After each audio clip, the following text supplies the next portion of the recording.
कोई अगर पूछे प्रेम कैसा होना चाहिए तो बता देना, अगर अधूरा हो तो राधे कृष्ण के जैसा, और अगर पूरा हो तो शिव पार्वती के जैसा।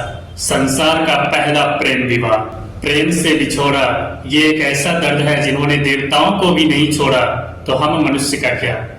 शिव जिस पीड़ा से गुजर रहे थे उसका अंदाजा या तो वो मधुबन लगा सकता था जो भरी बहार में गुजर गया हो, या फिर वो आकाश जिसका चांद हमेशा के लिए बिछड़ गया हो। चांद सूरज तरफ उठे, नदी सागर तरफ उठे, गगन के मेघ तरफ उठे, मरुस्थल की मिट्टी तरफ उठी, शिव की तरफ में सारी सृष्टि तरफ उठी। सती को खोकर शिव का मोह भंग हो गया, वो कैलाश लौटे और महासमाधि में चले गए। लेकिन उस दिन दक्ष के हवन कुंड में सती का शरीर जल रहा था, प्रेम नहीं।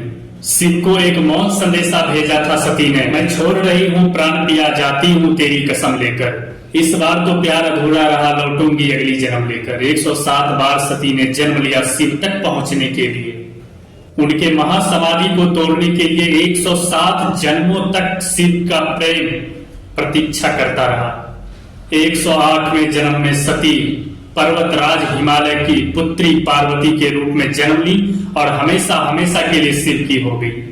सर्वे भी तो सर्वा भी तो, जीवन भी तो मृत्यु भी तो, दाता तो विधाता तो, देता तो लेता तो, सत्य तो असत्य हम, भगवान तो मनुष्य हम, शिव तो शक्ति तो सुंदर तो हम कुछ भी नहीं। जिस प्रेम का विरोध ना हो वो प्रेम कभी अमर प्रेम नहीं बन पाता।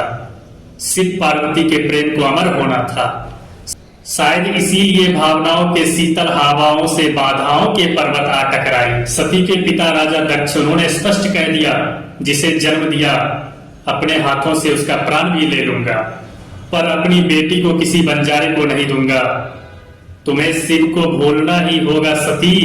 सती ने तड़प के कहा, मैं कैसे भूलूं, किस तरह भूलूं, तुम तो ऐसे कह रहे हो जैसे मेरे बस में हो। मैं उसे कैसे भूलूं जो मेरे नस नस में हो। दक्ष ने याद दिलाया और कहा, ये महलों का भोग विलास कहाँ, कहाँ वो बर्फ से ढका हुआ कैलाश, कहाँ अनगिनत दासियों और दास, कहाँ वैभव से वैराग्य, सुखों से संन्यास। मैं कैसे अपनी बेटी को यातना भरा जीवन कैसे दे दूं। सती ने हाथ जोड़ के कहा, मुझे कुछ नहीं चाहिए पिताजी, मैं नाम जप करूं अपने प्रियतम का, बस इतना अधिकार दे दो मुझे। सब धन माटी है मेरे लिए बाबा, मेरा प्यार दे दो मुझे। जहाँ शिव और शक्ति का मिलन होता है वहाँ सृष्टि का कल्याण होता है।